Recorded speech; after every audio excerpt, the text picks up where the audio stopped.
Everyone, Matt here from Ducks Running, and today we're going to do a comparison review of the Nike Alphafly 3 with the Nike Alphafly 1 and version 2. So the Nike Alphafly 3 is the newest version of Nike's long-distance marathon-type racing shoe. It really turned heads many years ago with version 1 with the Sub 2 project, and now many years later, we've now got version 3 that's being worn on the feet of people that are actually getting close to running a sub 2 hour marathon on a legitimate actual race. So a lot of people are asking what's happening, how do these compare to the originals, and that's what I really want to answer for you in this video to help you figure out, hey, is this something you should be interested in, or are you going to try to pick up the old versions on eBay? So coming in spec-wise, first of all, the newest version is lighter. There's been some changes. So they're all doing things in size 10 now, by the way. So men's size 10, which is actually mine size, comes in at 7.7 ounces for men's size 9, 6.2 ounces for women's size 8. The originals came in at 8.3 ounces for men's size 10, and I don't remember off the top of my head what women's size 8 was.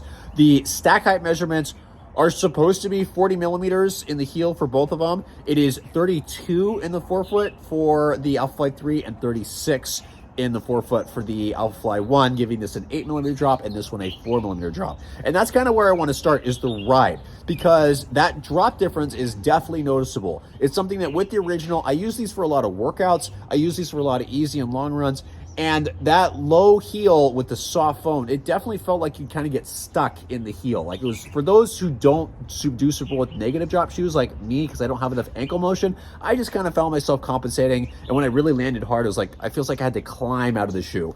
Version 3 does not have that at all. Because of the 8 millimeter drop, there's more foam, and just the way the geometry of the shoe is set up, it really feels like it is bouncing you forward. The original felt like it was, when you got it, it was bouncing you up and you had to learn to get yourself forwards. Version 3 feels like it is meant for going fast forwards all the time. So that's why doing easy runs in this feels really awkward, to be honest with you. The original actually felt a lot better, feels a lot better, doing easier paces, doing easier runs. Version 3 just feels like a speed race shoe completely. It doesn't have a lot of versatility, not something that I enjoyed. I have done some easy runs in it. It's not fun. When you pick up the pace, at least do a stride, at least do a tempo pace, then it really starts to go, oh, this is what this shoe is for. So definitely decreased versatility compared to version 1, but it is also, in my opinion, a faster shoe. It feels much more directed forward, way more aggressive, and way more bounce. And I have a similar miles in each one of these. I've got about 35 miles in this pair. I've got about 30-ish in the third version. And yes, the Zoom X over here is like 2 to 3 years old. I get it. But with similar mileage, this shoe feels a ton bouncier. Again, I'm acknowledging this. But just the way the shoe is directed feels a lot bouncier underfoot and a lot faster. I felt like I had, when I first ran it, I was like, oh my gosh, what is this? The other things that are really, really nice about the newest version is it actually feels a little bit more stable. Now, neither one of these are stability shoes. However, some of the things they've done, including this really wide, the wider base, the full ground contact outsole, as well as this guided slide in the middle, is actually really, really nice. Plus the sidewalls now on the medial lateral side are really nice for keeping a more centered ride. These are not stability shoes by any means, but I have definitely noticed this over longer runs that this one kind of feels a little bit more stable. This one, yes, it's got this kind of nice somewhat wider aspect in the forefoot, but the midfoot narrows. It's not full ground contact, not really any major sidewalls, maybe some small ones, but then combined with the fact that it is lower drop for someone like me who, again, if I start running out of ankle motion, I'm going to compensate with other joints to get that, and that's usually going to make me go side to side more. So it definitely feels more stable while not being a stability shoe, but then again, it's not meant to do that, but just be aware that that's the thing. Moving on from the sole, the other thing that I want to talk about is the outsole. So I'm going to give credit to the original that this seems to be more durable. And part of that's because you've got this longer outsole piece.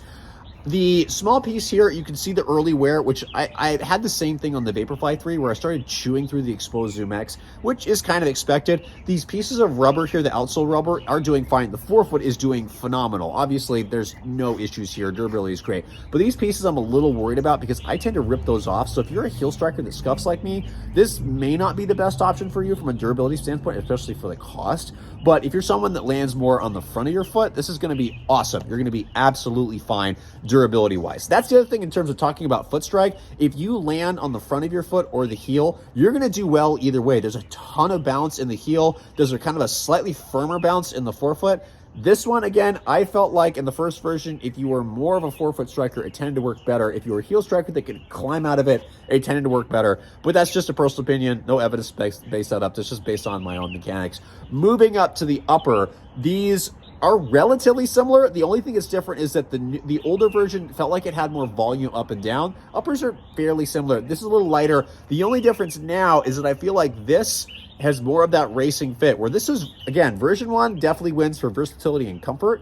This version feels more aggressive. I've got some chasing on the front of my toes because it feels like it's almost a little bit short. I would not go down or modify your size unless you really need more room, because it really is meant to fit true to size. There's not a lot of extra security to the upper here. There's not a lot of overlays, so you really got to tie the laces down. I didn't have to worry about tying the laces down as much with version 1. Version 2, I really had to finesse this down, and it took me a while to get a secure fit. Once I did, it was great. The upper disappears. You can stop thinking about it, but just some really big differences here. I do think version 3 is a massive upgrade. If you've worn version 1, which I greatly prefer over version 2, which I thought was a mellowed out version, version 3 is a necessary and understandable upgrade if you want to be running fast. If you want a shoe that's versatile and a little bit better for also easy runs, for also some like different paces, version 1 and version 2 are probably going to be a little bit better for that, so you can go scope out eBay and other places. But if you want to run fast, version 3 is blowing stuff out of the water. It's been a really cool shoe. It's really hard to control, so you have to learn how to use it first. But I am considering using this for a couple of races coming up, so I'll keep reporting on that. Hope this video was helpful. Help you make a decision and learn more about these two different shoes.